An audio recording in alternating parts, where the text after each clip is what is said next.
পর্ব ১৯। লিনু একবার আমাকে বড় মর্মাঘাত করেছিল।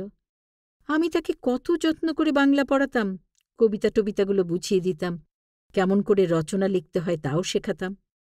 সেই লিনু কিনা একদিন ঘোষণা দিল তার স্কুলের সুফিয়া আপা সবচেয়ে ভালো বাংলা পড়ান।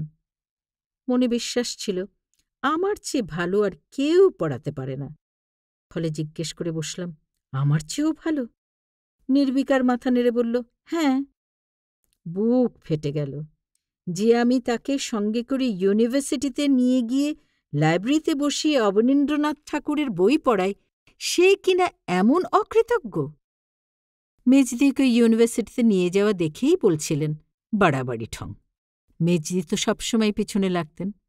একবার আমার অনার্স পরীক্ষার আগে আব্বু বেশ কিছুদিন কলকাতার স্ট্যাটিস্টিক্যাল ইনস্টিটিউটে ভিজিটিং প্রফেসর হিসেবে পড়িয়ে ফিরে এসেছেন।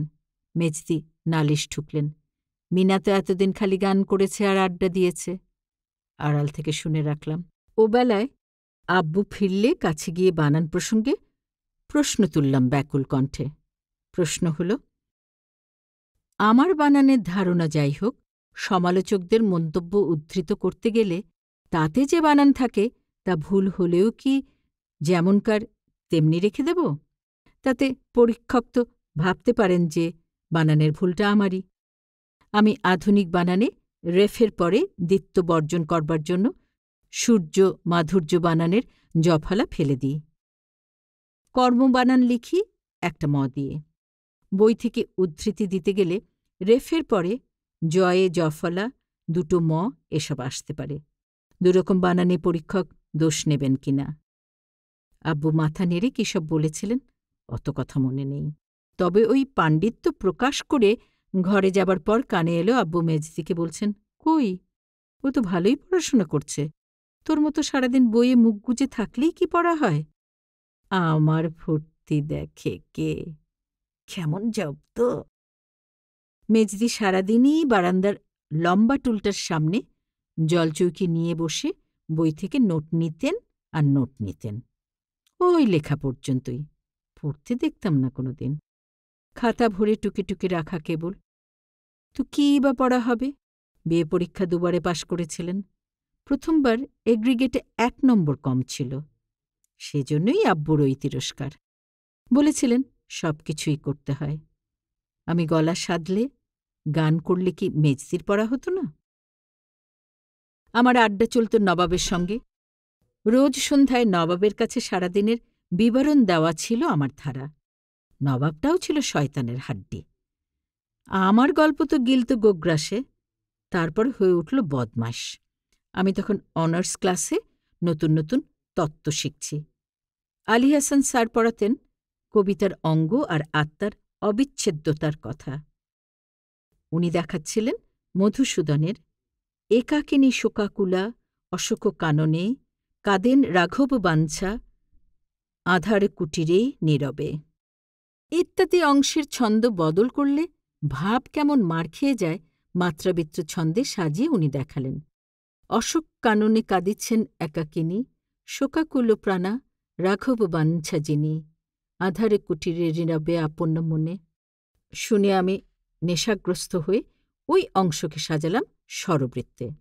অশোক বনে কাঞ্চে দুঃখে রাঘব বধূ সীতা, একলা ঘরে আধার এসে আকুল শোকান্বিতা। ওই ঝোঁকে স্যারের উল্লেখ করা রবীন্দ্রনাথের ঝলিতেছে জল তরল অনল গলিয়া পড়েছে অম্বরতল, এই অংশের অঙ্গের আত্মার অভিবাচ্যতা হাতে কলমে বুঝে নিতে কবিতার মাত্রাবৃত্তকে আমি পয়ারে ঢাললাম।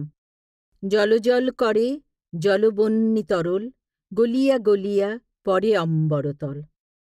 নবাব শয়তান সব শুনে টুনে আমাকে বলে, আমি যদি কবিতাটাকে ইচ্ছা মতন পড়ি তখন কি হবে? ছন্দ না বদলালেও আমি নানা রকম করে পড়তে পারি। তখন আত্মার কি উপায়? এই না বলে সে আমাকে একটা নতুন কায়দায় রথযাত্রা লোকারণ্য মহাধুমধাম কবিতাটা শুনিয়ে গায়ে জ্বালা ধরিয়ে দিল। সুরটা তো বোঝানো যাবে না, হিন্দি মার্কা বাঁকা বাঁকা উচ্চারণে অন্তত কোনো মতে বোঝাবার চেষ্টা করা যাক। রথযাত্রা লোকারণ্য মাহাধুমধাম ভক্তরা লুঠাইয়া পাথে করিছে প্রণাম রাথ ভাবে আমি দেব পাথ ভাবে আমি মূর্তি ভাবে হামি দেব ফাঁসে অন্তর্যামী।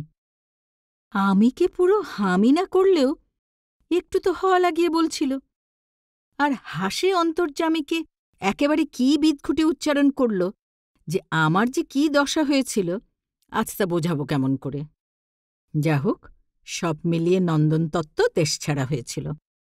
এ শয়তানির তুলনা আছে কোনো?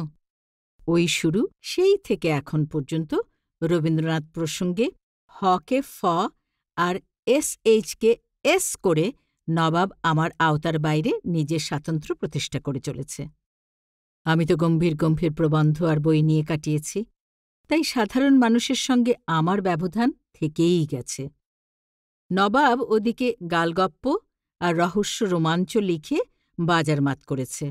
ওর নামে কিছু লিখলে এখন ওর ভক্তরা আমার সম্পর্কে বলবে, দেখেছ দেখেছ, মহিলা কি শয়তান। ৬৯ সালে কারমাইকেল কলেজে পড়াতে গেছি। এক ছাত্র ভক্তিভরে পরিচয় করতে এলো। বলে কি, আপনি যে মাসুদ রানার বোন সেটা আমি আগে জানতাম না, ওনাকে আমরা খুব শ্রদ্ধা করি। পিত্তি জ্বলে গেল। বললাম, আমি মাসুদ রানার বোন হতে যাব কেন, ওই আমার ছোট ভাই। ছেলেটি আমার কথার ঝাঁজে অবাক হয়ে কিছুক্ষণ তাকিয়ে থেকে শেষে বলল, ও, উনি বুঝি আপনার ছোট? বোঝা গেল নবাব মিয়া স্বাধীনভাবে লেখালেখি করে এয়সা জমিয়েছে যে মানুষের মনে আমার চেয়ে জ্যেষ্ঠতা দখল করে বসে আছে। আমার আর কিছুই করবার নেই।